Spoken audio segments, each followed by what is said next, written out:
Welcome viewers, कैसे हैं आप। आज दो चीज़ें डिस्कस करते हैं। एक इन्फ्लेशन के कुछ फिगर्स आए हैं प्रीसीडिंग मंथ के, और इसके अलावा जो फर्टिलाइज़र सेक्टर है उसका ओवरऑल एक ऑफ टेक बेहतर हुआ है, क्योंकि किस वजह से हुआ है, कैश क्रॉप्स हैं, कुछ और रीज़न्स हैं, ये भी डिस्कस करेंगे। ऐसे इन्फ्लेशन की एक ब्रीफ सी समरी आई हुई थी। अगस्त में जो हेडलाइन इन्फ्लेशन है, जो ओवरऑल एक इन्फ्लेशन की समरी होती है, that stood at 8.2% on year base. और इसके अलावा जो जुलाई में थी, क्योंकि कंपैरेटिव फिगर्स बड़ा ज़रूरी होते हैं, लोगों को याद में भी ना हो, जुलाई में 9.3 थी ईयर बेस पे, और अभी 8.2% है। Both are on year base, so you can compare both of this figures. और नॉन पेरिशेबल फूड्स, जिसमें दालें, चावल और ये चीज़ें होती हैं, ये इनमें इजाफा हुआ है अगस्त के महीने में 0.83%। और जो पेरिशेबल हैं चीज़ें जैसे फ्रूट्स, वेजिटेबल्स, इनमें एक मैसिव इजाफा हुआ है 9.8% का मंथ ऑन मंथ बेस पे। मतलब जुलाई में जो इनकी प्राइसेस थी पेरिशेबल फूड की, वो अगस्त में उससे 9.8 मतलब 10% ज़्यादा उसकी प्राइसेस थी।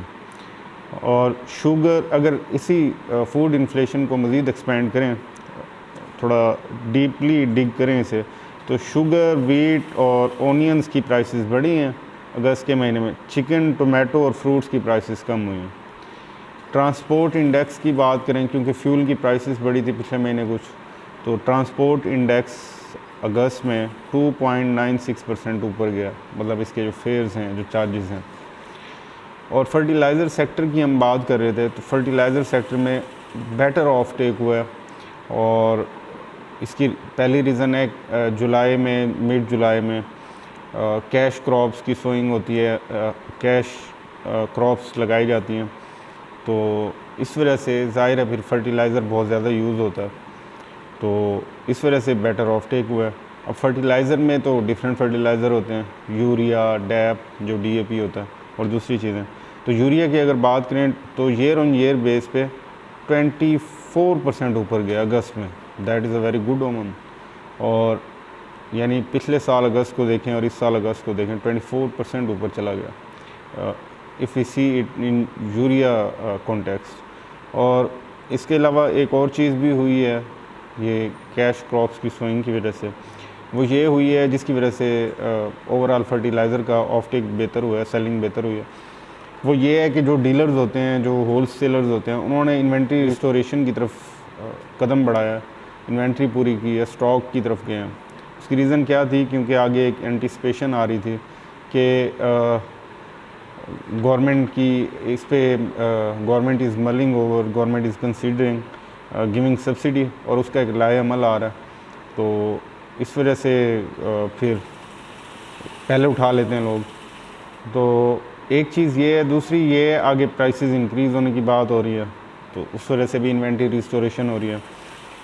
और जो कैश क्रॉप्स की बात कर रहे थे जिसकी सोइंग बेहतर हुई है, वो अगर इस साल देखा जाए तो पूरे मुल्क में राइस की बहुत ज़्यादा सोइंग हुई है, तो उसमें भी बहुत ज़्यादा यूरिया यूज़ होता है, तो इस वजह से ऑफ टेक और बेहतर हुआ है।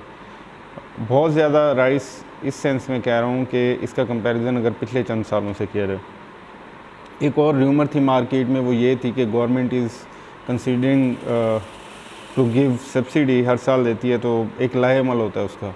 अभी र्यूमर मार्केट में चल रही थी कि जो नाइट्रोजन बेस्ड फर्टिलाइज़र्स हैं, जैसे नाइट्रो होती है और दूसरी चीज़ें, उनको गवर्नमेंट सब्सिडाइज फर्टिलाइज़र में कंसीडर नहीं कर रही।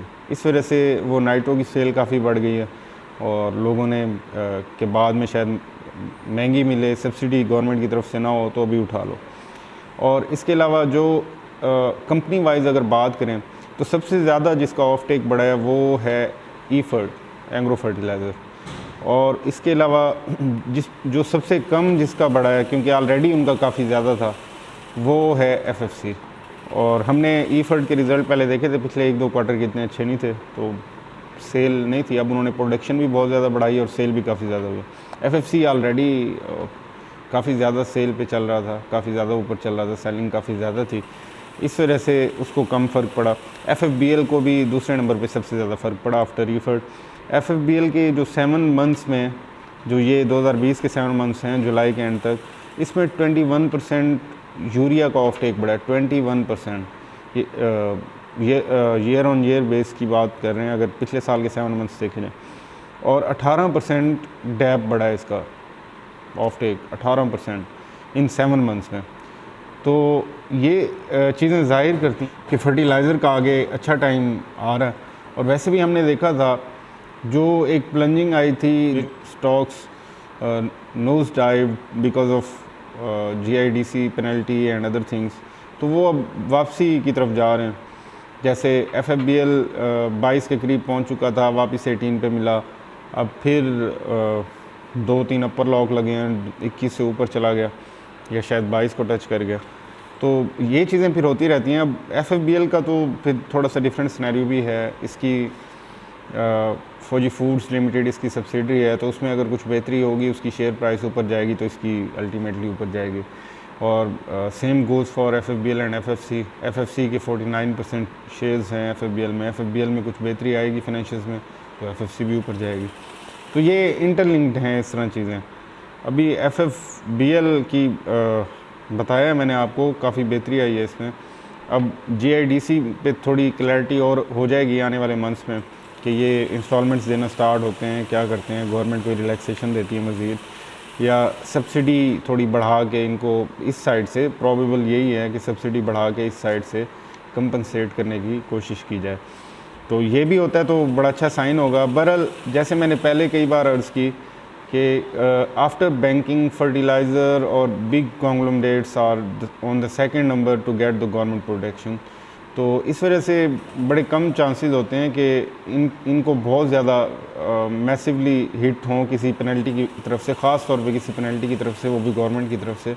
दूसरी बात, फूड सिक्योरिटी से रिलेटेड है फर्टिलाइज़र।